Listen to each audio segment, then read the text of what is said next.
The Checkpoints is presented by pharmaceutical company GM Pharma.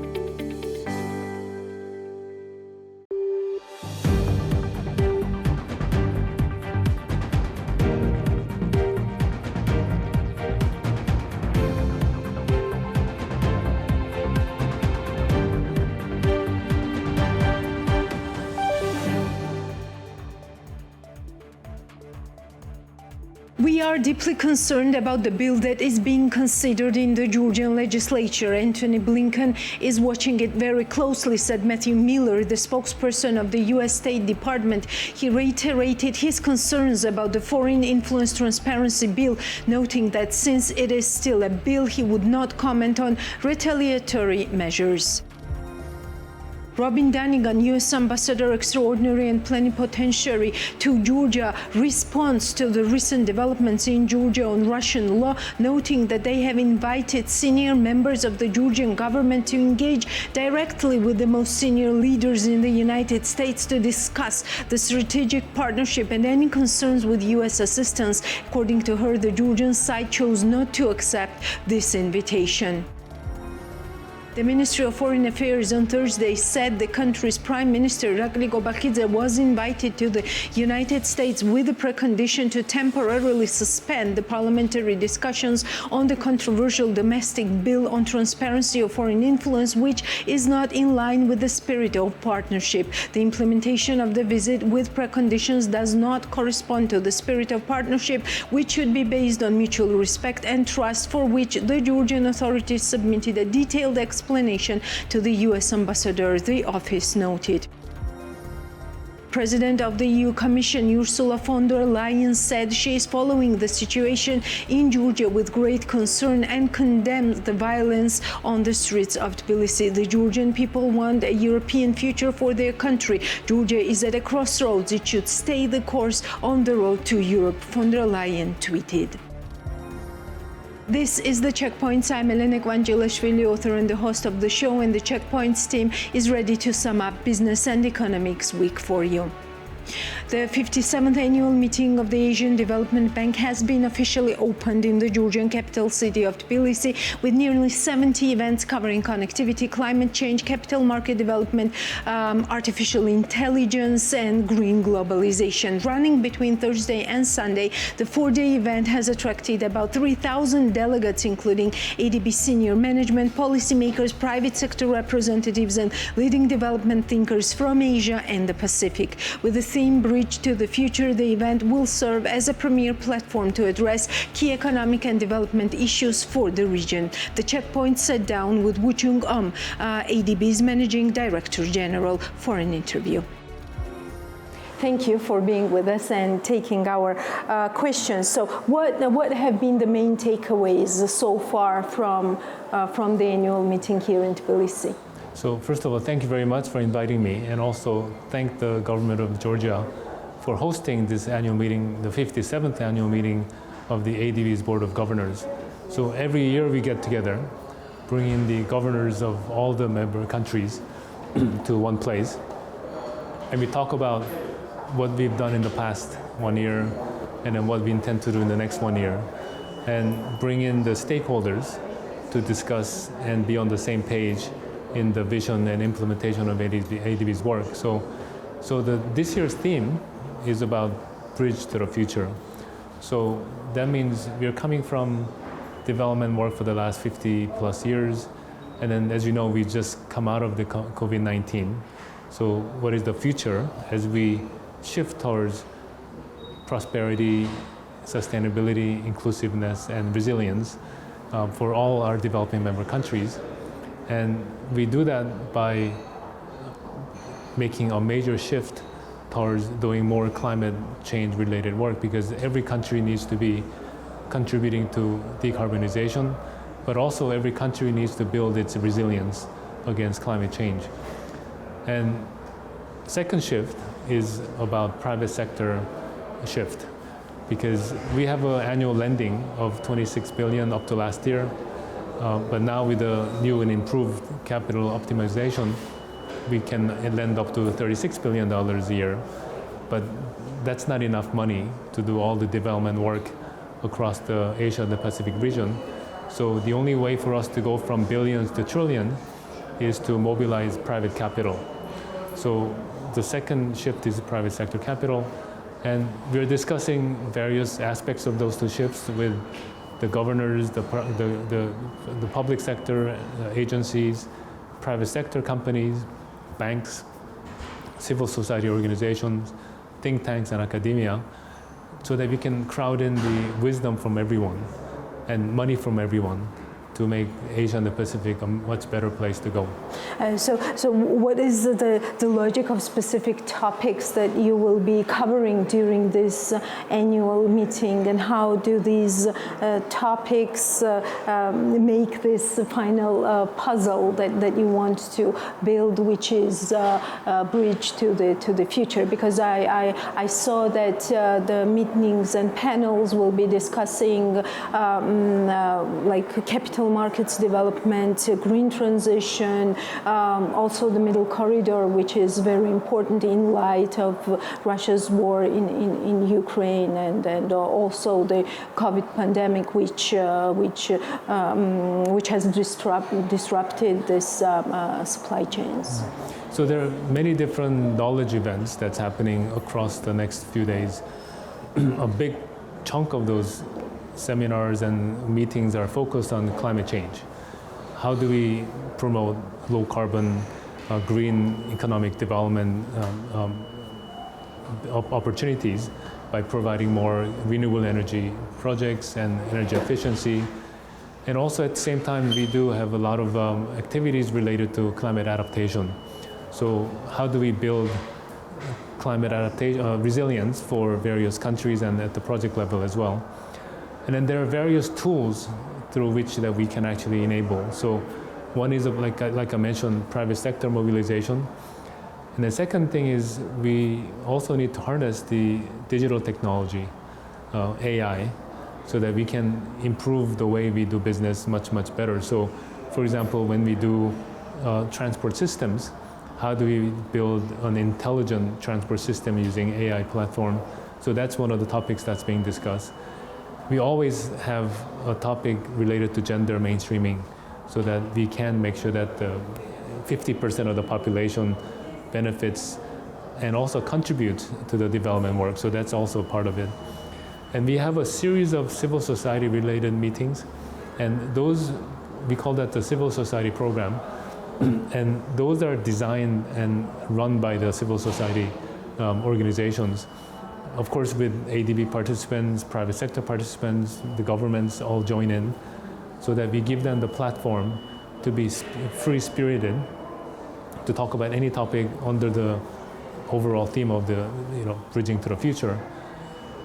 We also have quite a bit of focus on youth engagement, because at the end of the day, when we talk about bridging to the future and future generation, it's about the young people, right? So we have to engage them so that they can contribute to the actual discussion and designing and implementing the future programs. Whose agenda is this green transition? Because looking at ADB and looking at its members, including Georgia, these are not like very, very rich countries that already have resources to look to the future, because they have quite challenges, day-to-day challenges that they have to address on the ground. So whose agenda is this? And do you see this urge to participate in something that might seem quite a long way and not right now, here and now? Yeah, so I would say it is a long-term investment, and it's the agenda of the future generation.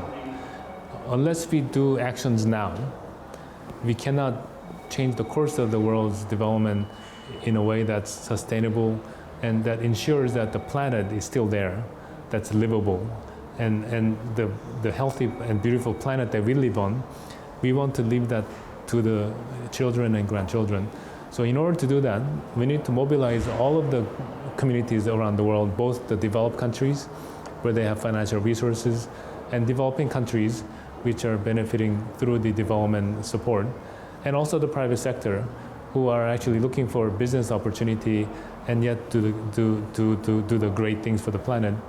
So the reducing greenhouse gas, for example, is something that we need to do immediately so that in the longer run, the temperature rise is limited to something that's sustainable. And then the resilience part, it's more immediate because the people who are actually living today, they're prone to floods that's happening, that's supposed to be once a 100-year flood that's happening every few years. And that has a direct impact on people's lives now. So investing in projects and programs that builds infrastructure resilience as well as the people's skills resilience is quite important.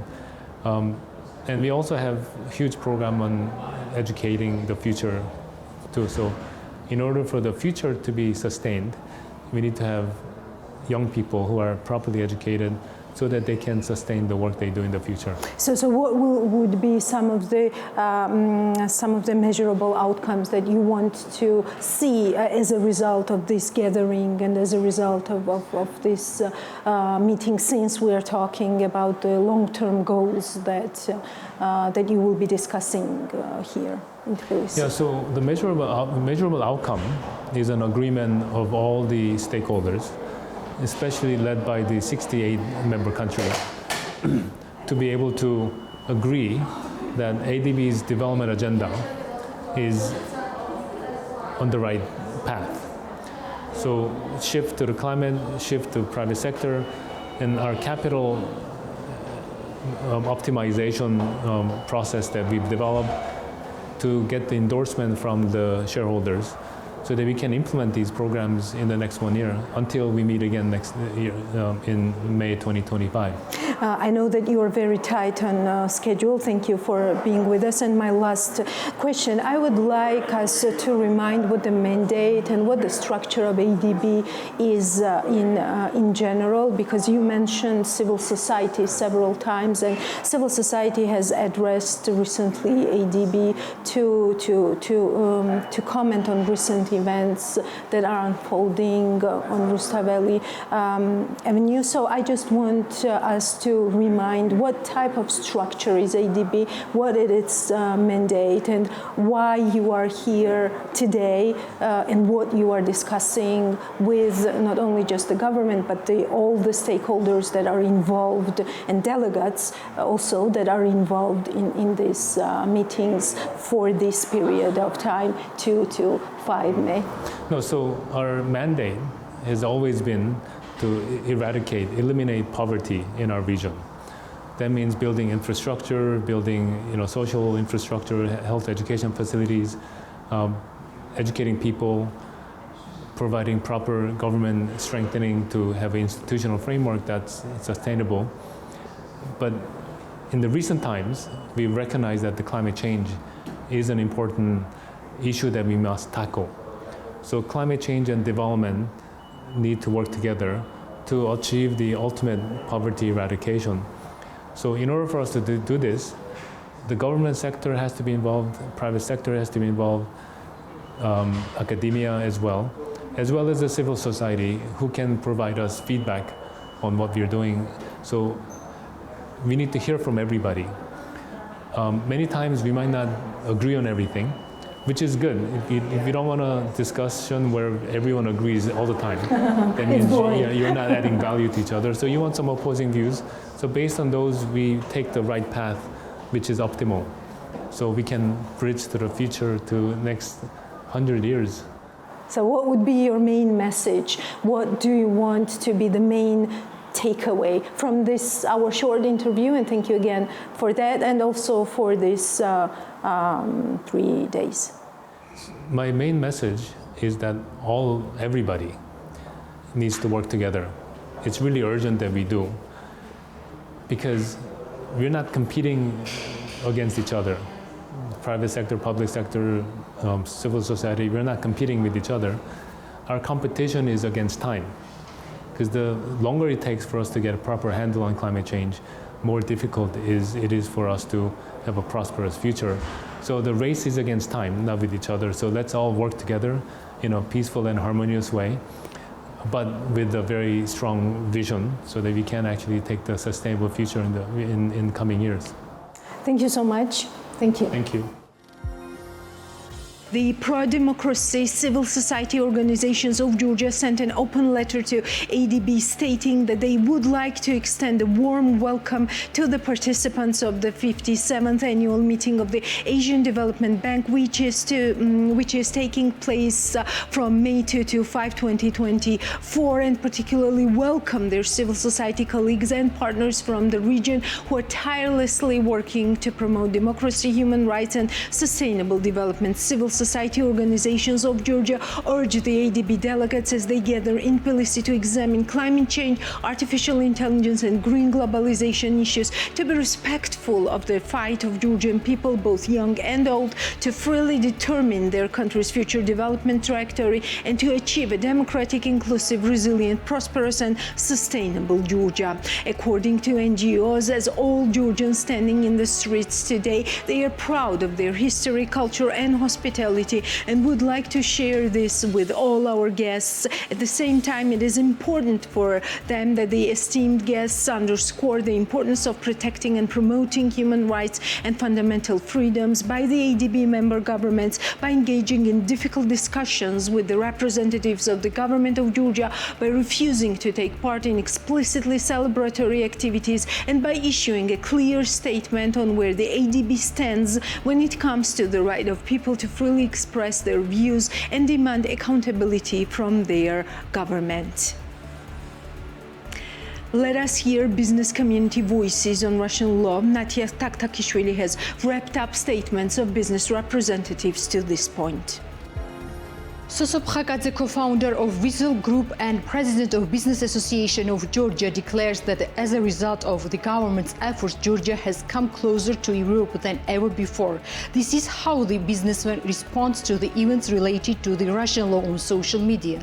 I considered it necessary to express my attitude towards the current political events as a citizen of the country. I think that over the years, as a result of the significant efforts of the government, Georgia, like never before in our history, has come closer to Europe, which was reflected in the association agreement, within the framework of which a number of effective steps were taken to get closer to European legislation and to have safe, competitive, healthy business. All this brought us with a liberalization. At the end of the last year, we all celebrated the granting of candidate status. Naturally, in business or other activities, transparency and openness are extremely important. As one of the citizens of this country, I'm sure that our country will become a member of the European family, and it will be a joint victory for all Georgia and its citizens, writes Soso Pkhakadze.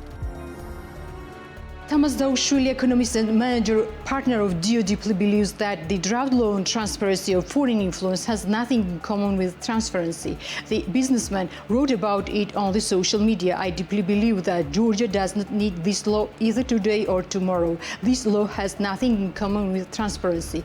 If you want to get some additional information regarding the transparency of the spending, the grants from the non-governmental sector, it can be arranged by simply introducing one additional declaration in the tax code. The law which poses a problem for Georgia's European future is not good, and I think everything should think seriously about this issue. If this law is adopted, it will naturally cause problems, including for business. The country needs Western investment and integration into the European Union. We know very well that when countries become members of the European Union, the living quality rises significantly. Therefore, everything that prevents Georgia's integration into the European Union, including this law, is not good, Tamas Daushvili says.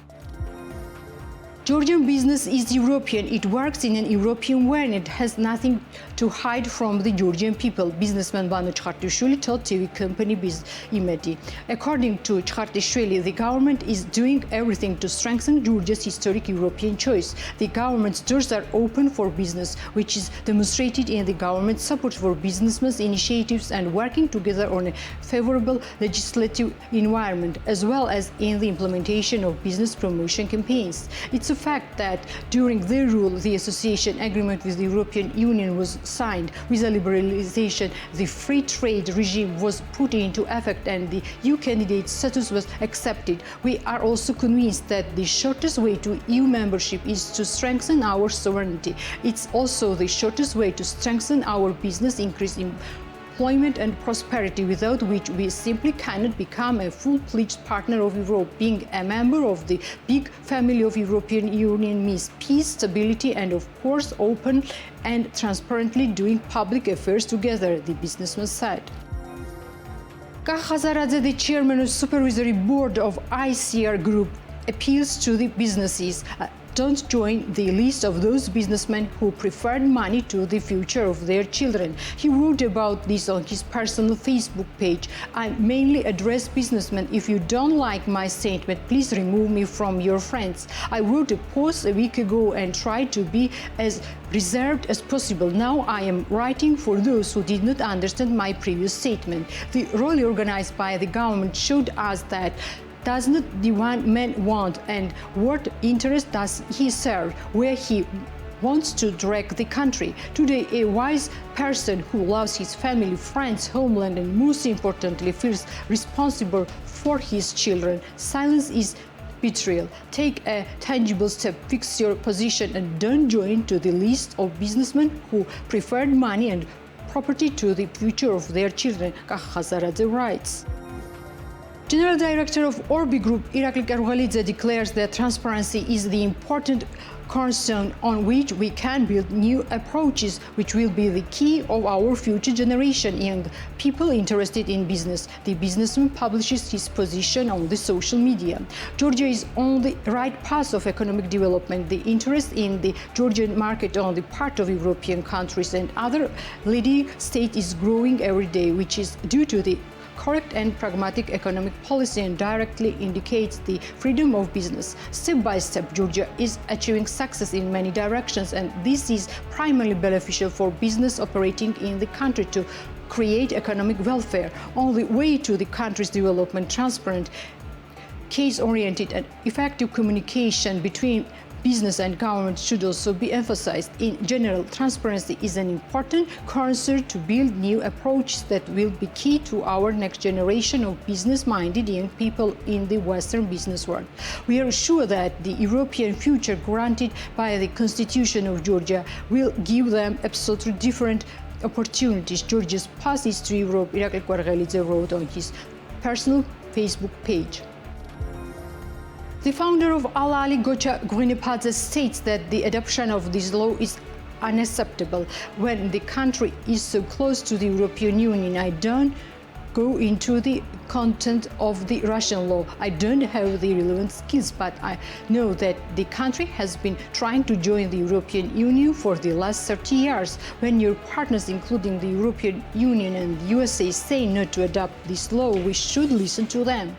When we are so close to the European Union, when negotiations should be opened, I think it's inappropriate to adopt this law today.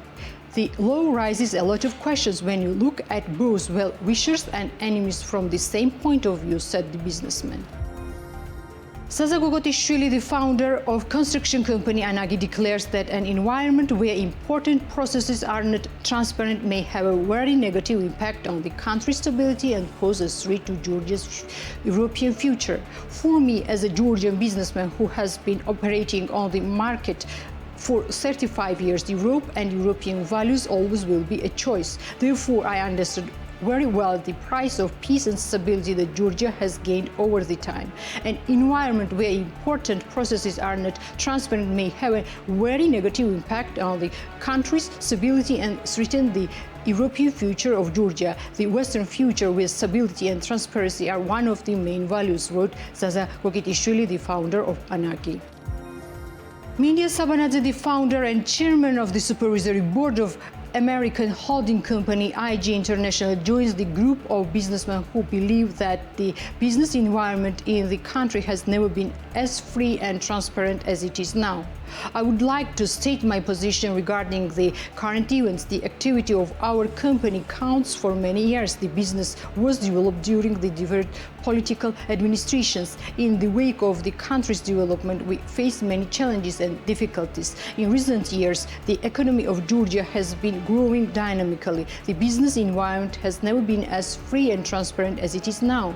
Effective communication, stable environment give us maximum opportunity for development. Today, the country's European development course is a joint goal of the Georgian society and the government. I deeply believe that soon Georgia will become a member of big European family, Mindya Sabanadze wrote on his personal Facebook page.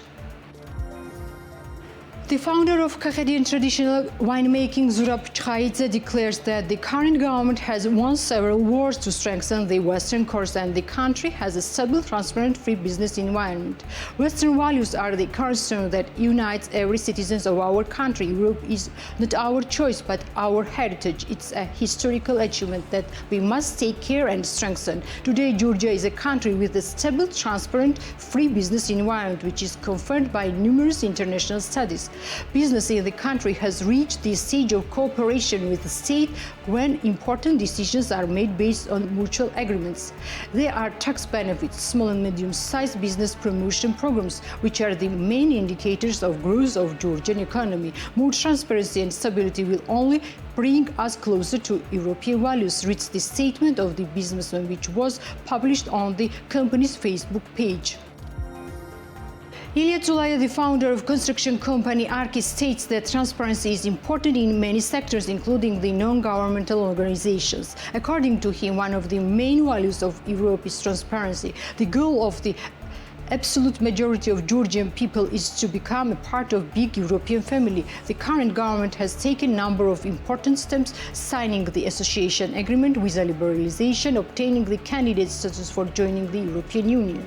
And I'm sure that the government will continue its advancement on this path, and together we will reach the final goal, joining the European Union. Also, regardless of whether you are a supporter of the current government or not, one very important fact should be clear to everyone. After the changing of government in Georgia in 2012, the approach to the business has changed radically. A free and safe environment for doing business has been established. Entrepreneurs have the opportunity to grow their business and create new jobs. As a result, we have a stable and, most importantly, rapidly growing economy, which affects the well-being of every citizen. Finally, I would like to point out that it's our duty not to allow the ill wishers of the country to disturb the situation and maintain peace, writes Ilya Zulaya.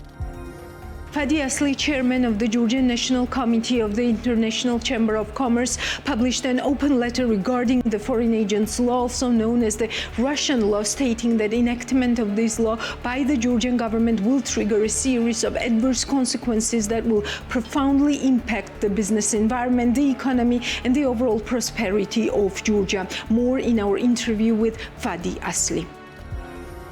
Mr. Asli, thank you for taking our questions and thank you for being with us. ICC had this statement where it maintains that the Russian law represents not just a significant risk to the democratic fabric of Georgian society, but also poses substantial economic risks. Please elaborate a little bit on this. What are the main risks that ICC sees as the consequence of the Russian law?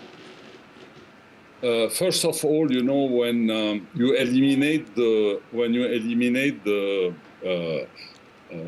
civil society through artificial laws like this law, you are boosting corruption. You know, there are no anymore watchdogs to look what the government is doing, and what happens in this case is that corruption flourishes unhindered. And this will lead to the failure of the state, as a matter of fact. We have seen this in very wealthy countries. If you take Nigeria or Venezuela or Angola, that are oil-rich countries, but that collapsed and failed totally because of corruption. So this is a very worrying thing because, you know, when there is corruption, you have an elite that becomes extremely rich and the rest of the people remain poor for a very long time. This is one thing. The second thing is that this law will scare off foreign investors. No foreign investors will come to a country that is a totalitarian country where there is no rule of law, where, you know, the civil society does not operate at all, you see. In addition, many countries from the West, mainly, with whom we have free trade agreements, can review their free trade agreements because, you know, they wouldn't deal with a country where there is no human rights, no rule of law, no things like this. So no matter how you turn it, there is a tremendous negative impact on the economy. And of course, you will have a lot of young people who would have lost hope in their country, and more people will immigrate towards other countries where there is freedom, where they can express themselves. So there will be more brain drain, more than the 5% people who left in 2023. There will be much more that will follow. And all this will impact the economy very negatively, as a matter of fact. And don't forget that Georgia is not an oil-rich country. Georgia lives out of its financial services and out of the transit. And the transit, if the free trade agreements are reconsidered, will take a serious hit, and this will affect the country very much. Is there a risk of losing the candidate country status or visa liberalization as a result of pushing this Russian law when the whole West tells the government that this is a Russian law and it is against the values that EU or the West have? I think that my personal opinion is that definitely the candidacy of Georgia will be frozen for a while. I mean, it's not going to be abolished or canceled because, you know, I mean, the government does not represent the people, and the European Union knows it very well. They will not punish the Georgian people just to punish the government, but they will put a hold on the negotiation for the candidacy for as long as it takes. I mean, look, in Turkey, it's been more than 20 years that the candidacy is on hold. So this is one. Two, regarding the visa liberalization or the free, yes, I mean, this can be a serious, very serious threat. This can be a very serious threat because it can be used to put pressure on the Georgian Dream government, because, of course, the last thing the Georgians want is to be unable to travel to Europe anymore and to go through the visa procedure again for Schengen and the European Union. So this, I mean, in my opinion, we could see this happening before the elections. It's a possibility.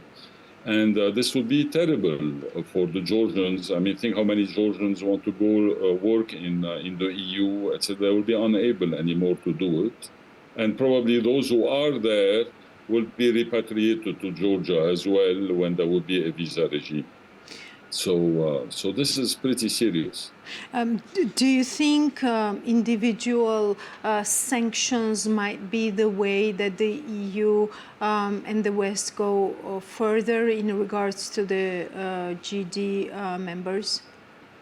Yes, I believe that this is a pretty plausible possibility, in my opinion. I mean, I wouldn't be surprised at all if all those parliamentarians from the GD who will be voting for this law will be sanctioned, that eventually will be sanctioned, that his entourage will be sanctioned, that the government people will be sanctioned. It is something that is pretty realistic at this stage. And if they are sanctioned and the government is sanctioned, then there would be also an economic price to pay because Georgia would be under the microscope. And, you know, investors wouldn't at all deal with a government that is sanctioned. And this will affect the economy to a great extent.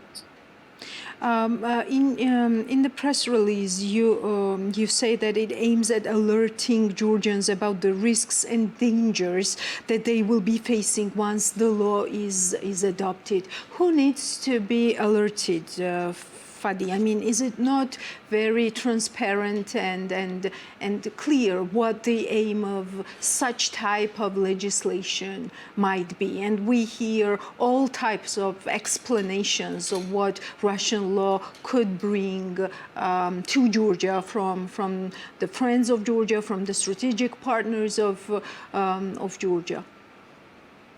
Look, you know, there are many people who follow the Georgian dream blindly. I mean, who don't understand. I mean, they don't have this high level of awareness about the implication that they would be paying themselves and the country. You know, I mean, they just follow blindly for a reason or another. Either, you know, they have their corrupt deals with the government and they don't care about the country, or, you know, they work as public servants and, you know, they think that their positions is secured forever, so they just support the Georgian dream. And as a matter of fact, it turned from a press release into an open letter.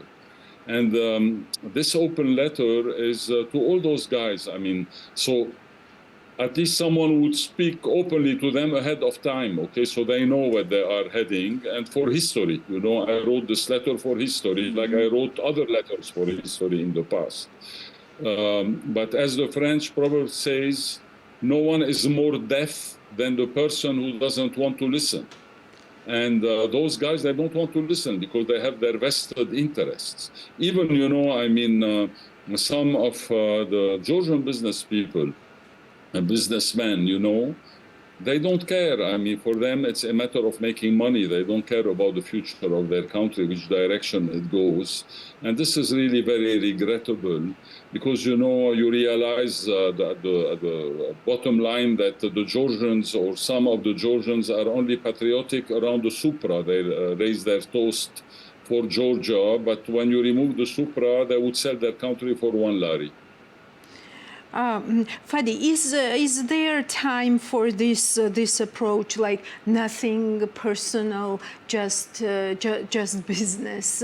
And we cannot say that the businesses that you have mentioned do not understand what might this law be bringing to Georgia, right? Look, I'll tell you, the business people that I mean when I speak like this, you know, they are hostage of the government as well. Because, you know, either they got services from the government, they got, you know, like facilities, they, you know, I mean, like services in counterpart for their support, and they cannot get out of it. Or they have vested interests with government people who are their partners in their those operations, and they continue till the end. But, you know, I mean, in life you have to choose either your interests or your principles. And those guys, they unfortunately chose their interests. And, you know, I mean, all those guys are very wealthy. So if things go south here in Georgia, they will take their families and go live in Europe or in the United States or somewhere else. But those who are going to pay the price are the people who cannot afford to leave Georgia and who will live in misery for a very long time, like all those Russians who are living under the dictatorship of Vladimir Putin with no rights, no freedom, just like vegetables, you know, without growing like vegetables and living like vegetables. On the other hand, Fadi, these are the people who employ a lot of people. Is this an argument? Could this be an argument in this situation, in this current context, in favor of their decisions not to go openly against the Russian law and talk about very vaguely about the importance of transparency as such, the European course of the country that should not be trespassed? Look, let me tell you, Eleni, I mean, I will be very candid with you as always. You know, maybe the government can harm one businessman or two business people or three or four, but they cannot harm the whole business community of Georgia. If the whole business community of Georgia takes a unified position, this means if we take the Businessmen Association of Georgia, and they take a clear position saying, no, we don't want to go to Russia, we want to go to Europe, and in case this law is implemented, then we go into civil disobedience. So what is the government going to do? Put all the businessmen in jail, stop the economy of the country? Of course not. But you know, in other countries, there is more patriotism than there is in Georgia when it comes to the business community. I have seen it in other countries where businesses take a firm, solidarious position when there is something bad for the future of their country. In Georgia, it's very individual. You know, I mean, the Georgians are very individualistic per nature. You know, I mean, you see, I mean, it's not like the Armenians or the Jews, for example, who help each other. And this is a real problem. This is a real problem. Anyway, you know, what do protests in Tbilisi tell you, and also the efforts to kind of like polarize these protests? Because we saw yesterday GED gathering the crowd in Tbilisi from all over Georgia for their in support of their policy and the Russian law. Look, it's very obvious, you know, the protests that happened against the law, you know, people took the streets spontaneously. There were like 100,000 people. No one forced them, you know. They took the street because they believe that their future is not in Russia. Those people that the Georgian Dream brought, you know, I mean, either they have some vested interest with the Georgian Dream, or they work for the government and they are scared to lose their jobs and positions. One thing for sure, the Georgian Dream is almost inexistent in Tbilisi. All those guys, you know, they brought them from small villages around the country. And if you look at them, I mean, the average age is like 70 years or more. I mean, I was surprised that the Georgian Dream didn't prepare wheelchairs for all those people. I mean, it was... You know, what can I tell you? You know, the Georgian Dream is really losing grip. It is obvious. And that's why they are becoming very dangerous, because they know that if they will lose the elections, many of them will go to jail and many of them will have to run away from Georgia. And they are ready for anything, okay, for anything. Just to stay in power. And this anything can be, of course, adopting the Russian law, kidnapping people, beating up people, killing, murdering people. They would do anything, even inviting the Russian army to Georgia to keep them in power. I mean, I do not discard any option that Ivanishvili could come with just to maintain himself in power. Anyway. Still have 6 months to go. We will see what will happen. But definitely those 6 months are going to be pretty tense and dangerous for the country. By the way, did you have the time? You're in Dubai right now, and thank you again for your time, for taking time for our program. But did you have the time to listen to Ivanishvili's address yesterday to the crowd? What were some of the main messages that caught your ear? Yes, you know, it was a deliberate attack on the West, accusing the West to be behind everything bad that happened to Georgia and even everything good that happened to Georgia. And it's obvious, you know, that he changed course 180 degrees. As a matter of fact, from the legal point of view, the Georgian Dream government and the parliamentary majority in the Georgian Dream has totally lost its legitimacy.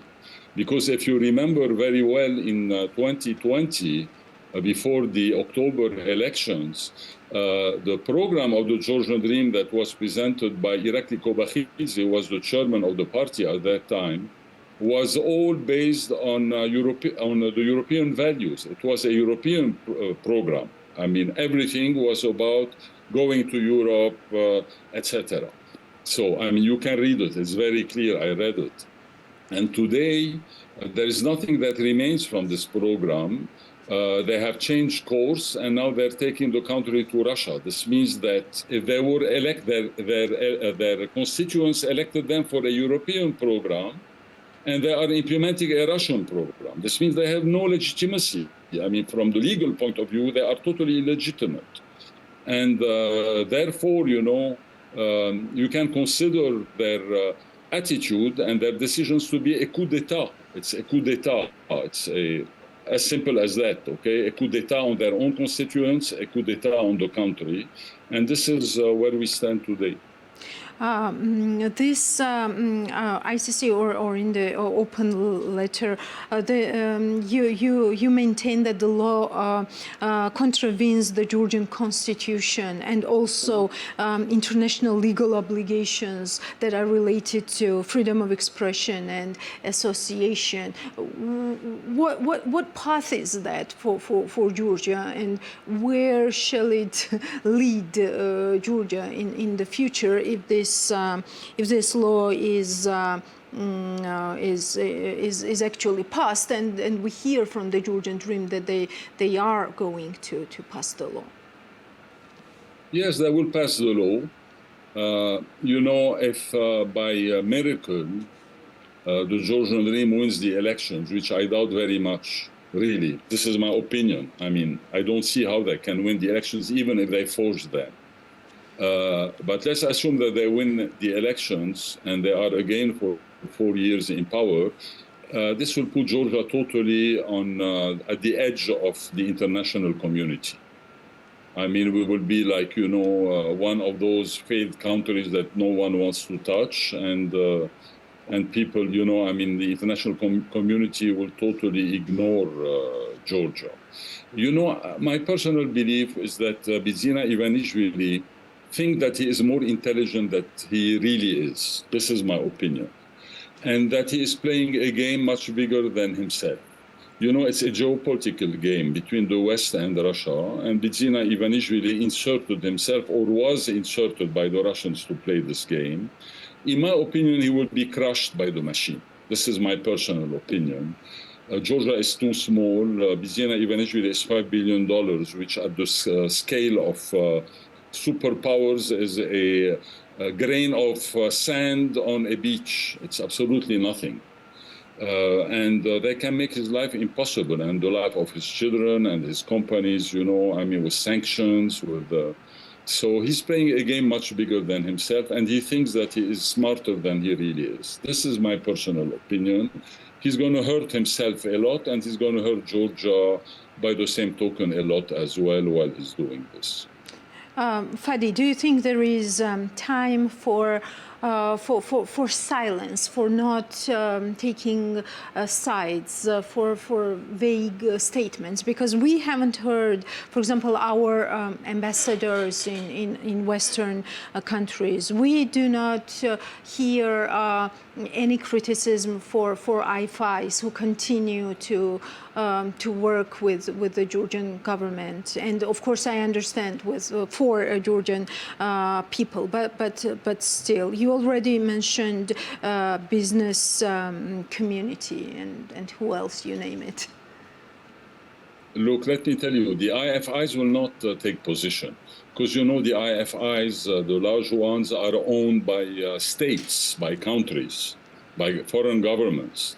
And first, before the IFIs take any position, their governments need to take positions, and then the IFIs will be instructed by their shareholders, that are the governments, what to do. So the IFIs will be the last ones to talk. They will continue with their programs, business as usual, till they are requested by the shareholders to stop the programs or to modify them or to do something like that. Now, regarding the Georgian ambassadors abroad, an ambassador represents his country and the government. He takes instructions, or they take instructions from their governments.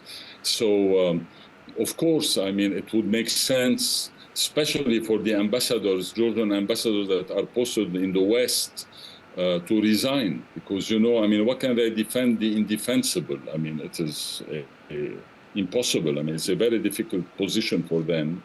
But still, the ambassadors, many of them are like the business people, I mean, they're making money. They have those Mercedes 500 that take them and come with a flag, and they have perks, and they live in villas. So, they don't want to lose all those perks for their country. They say, we will wait till October and see what will happen.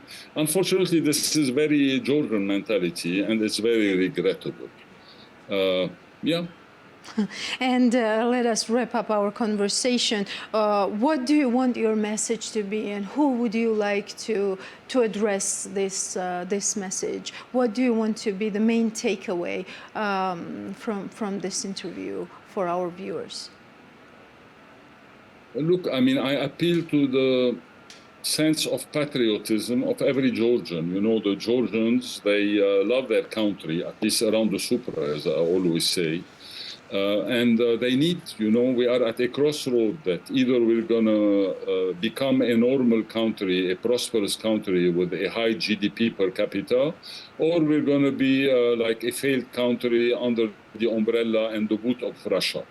And now everyone needs to take position. There is no time. I mean, it's not that we have a year or 2 years, I mean, everything is being decided right now. And the Georgians really need to take side. Those who want to be with Russia, I have nothing against it. I mean, it's their own belief, and I respect it. But as a man of experience and a man who has seen a lot in his long life, I tell you, there is no economic prosperity, and there is no chance to stop poverty in Georgia if we align with Russia.